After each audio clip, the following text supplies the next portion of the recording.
Congratulations, Ford. You set the American Manufacturer Nürburgring lap time record with the Mustang GTD with a 6 minute and 50-second lap time. We're going to get into it here at the Driver Mod. Welcome to the channel. Thanks for clicking on this video. If you're new, hit that subscribe button down below. And I always look forward to hearing your comments in the comment section below. My name's Anthony. Now let's get into this. Before we go any farther in this video, I just wanted to announce our partnership with Dream Giveaway Garage. You can win this 2005 Ford GT red with white stripes from dreamgiveaway.com. You can use promo code TDM350 and you're going to earn 50% more tickets. That's 50% more entries just by using that code. So for those of you that don't know what the Mustang GTD is, the Mustang GTD is basically the halo car of Mustangs. It's a supercar level Mustang, supercar level price, supercar level performance. When Ford first announced the Mustang GTD was being put into production, they made no mistake about it that their goal with this car was to deliver a sub 7-minute lap time at the Nürburgring, and in doing so, being the first American manufacturer to do that, and they succeeded. Now, as a Mustang GTD allocation holder, I've definitely been looking forward to this information. There was rumor that the Ford test was canceled due to inclement weather, and that we weren't going to get a lap time until the spring or summertime 2025. And if that was indeed the case, I definitely was going to hold off on ordering my car if my number came up. So in my eyes, the first hurdle has been cleared. Now there's a lot to talk about with this lap time because my initial prediction was roughly 6 minutes and 52 seconds to 6:54. That was taking into consideration a completely good optimal track conditions. And in the last 24 to 48 hours prior to the run, for whatever reason, something in my gut told me I need to change up my prediction. So I actually took 3 to 5 seconds off my predicted lap time. So I came out with a video stating that I believe the Mustang GT was going to be a 6 minute 47 to 6 minute 49, 6 minute 50 car. We listed out a bunch of benchmark vehicles and I did some comparing and contrasting. We did their lap time. We mentioned, what kind of weight distribution did they have? What kind of air do they have? What kind of power do they have? And I felt pretty good about the GTD being definitely a low 650, high 640 car. Then the lap time came out and it was a 657. I'll initially say if you just look at it black and white, you just say Mustang, you just see Mustang GTD and it says 6 minutes, 57.6 seconds. In black and white, it does kind of look disappointing. However, Ford stated the track was in suboptimal conditions and we're going to discuss that as well. Now I went back and actually looked at the historical weather for the date of the run. And from what I gathered, there was a little bit of wind. The temperature was in the mid to high 60s. It was overcast. So the ambient temperature and the track temperature were a lot closer together than they normally would be if you had direct sunlight. It did not say rain on that forecast, but that doesn't mean in that area you can't have a small drizzle pop up anywhere or there couldn't be some damp patches on the track, which based on the release video, there definitely were some damp patches on that track. And then lastly, we gotta keep in mind, we don't know exactly what this car is gonna weigh. My guess is that this car is gonna weigh somewhere in the 38 to 3,900 pound range, which is extremely heavy for a track car. A lot of the Porsches that are on that list are in the 3,200 pound range, even though they've got 300 less horsepower on a track like the Nürburgring, as we're gonna go through when we watch the lap that Dirk Mueller drove to set that record. You'll see a lot of instances in that lap where you can definitely see the struggle that the car has in these slower change of direction speed corners. The weight of the car definitely plays a huge factor in this. There's some people losing their minds over this lap time, and relax, it's just a lap time. People need to understand they couldn't fathom that a car with 815 horsepower barely beats 7 minutes. But those are the people that just don't really understand what goes into putting down a good lap and how every condition can change so much. Again, with the Porsches putting down low 650s, high 640s with 300 less horsepower, guys. Like, it is not about the horsepower. There are probably 3 or 4 sections on the Nürburgring where the GTD actually made up some time on the Porsches.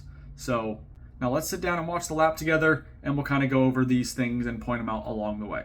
All right, guys, here we go. The start of the Mustang GTD Nürburgring lap time. This was done on August 7th, 2024. As you can see in the corner there, this was done about 7 p.m. in the day. And as you can see, the weather conditions definitely looks a little bit slick. You can kind of see the sheen on the track, and then it's just tons of overcast. But as you can see, Dirk Mueller piloting the GTD. Dirk Mueller is a Le Mans winning race car driver. He's actually won Le Mans in the Ford GT with Ford back in 2016. I've had the pleasure of meeting him several times. He's been running the Mustang GT3 last year in its first season of competition. So this is definitely a guy for the job. He's from Germany, and he's driven the Nürburgring many times. So again, definitely the right man for the job. We're going through some fast sections of the racetrack where the GTD definitely excels at, where its weight definitely is not going to be something that's going to be a hindrance. But once we get down to some of these slower speed sections, you'll see what I mean.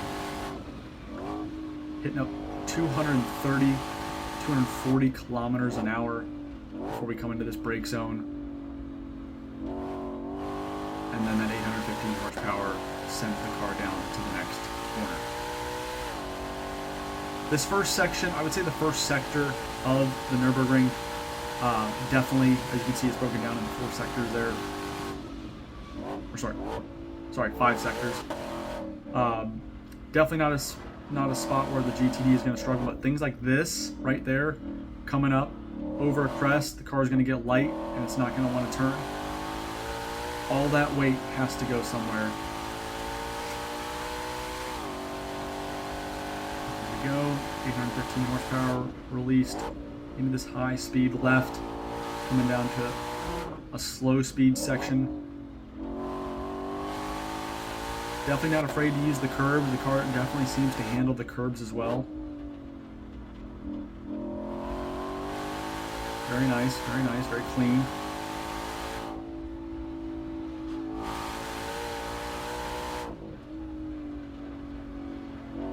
Alright, so we're about 1/3 of the way through the lap. Coming down to a slow speed section right here. And early on in the lap, the car definitely looks very composed, very well sorted.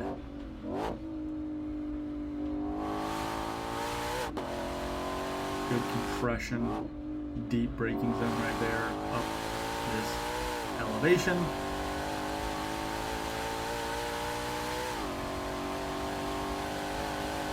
And that was the second sector of the track. Definitely a sector that the GTD would struggle in more over a car like the GT3. And then this next sector coming up probably half favors the GTD as we're about to go down this long stretch right here where it does curve, but it is for the most part flat out. But the beginning portion of this sector and the last portion of this sector, as you'll see, definitely a spot where the weight definitely hurts the GTD. But we are absolutely flying right now, about halfway done with the lap.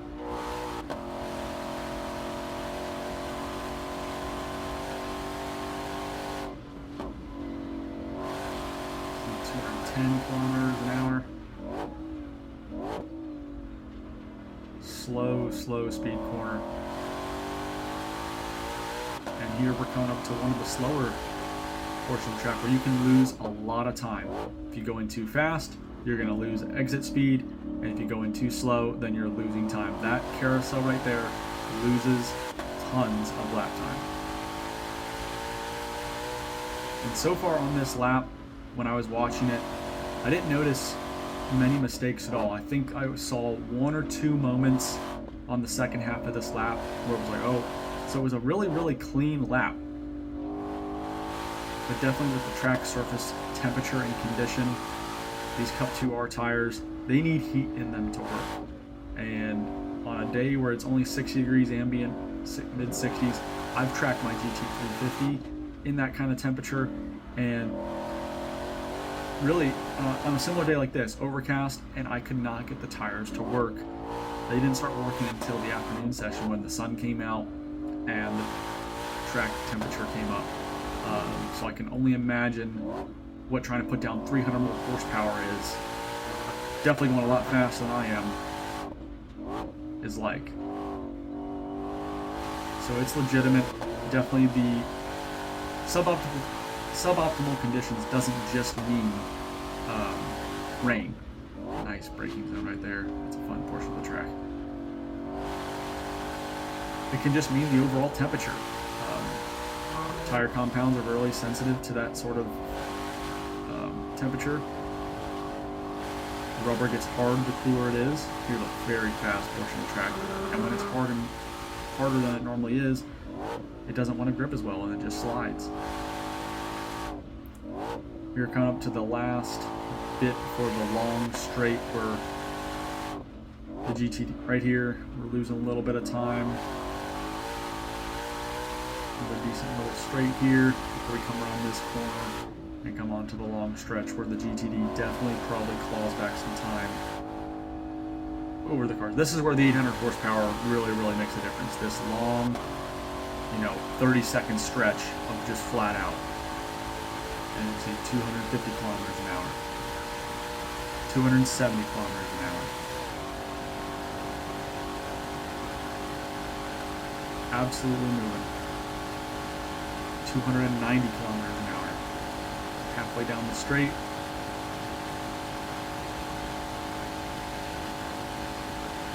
But overall, a really composed lap. Almost 300 kilometers an hour coming into that braking zone. Hard on the brakes, some change of direction. Another place where the GTD we're probably losing, fractions of a second, but over a 13-mile lap, that all adds up. So what do you guys think? Definitely sub 7 minutes is definitely something to be proud about no matter what, but I definitely think there is more time out there. What I think happened is Ford decided to go ahead and make the attempt anyway, even though the conditions weren't optimal. And if it broke 7 minutes, cool. They were playing with house money. And if it didn't break 7 minutes, then they blame suboptimal conditions and try again another time. I did hear that they did go back 2 months later, but that attempt to go faster was completely weathered out. So the fact that they went out there 2 months later to try and go faster definitely makes me think there's more time in it. I definitely hope Ford goes back in the spring or summer and we can see that low 650, high 640. If it did a high 640, that would be absolutely incredible. But for now, we'll have to live with a 657, but it will always be the first American manufacturer to beat 7 minutes. Thanks for tuning in, guys. Again, drop your comments down below. I look forward to seeing them, and I look forward to seeing you back here at the Driver Mod.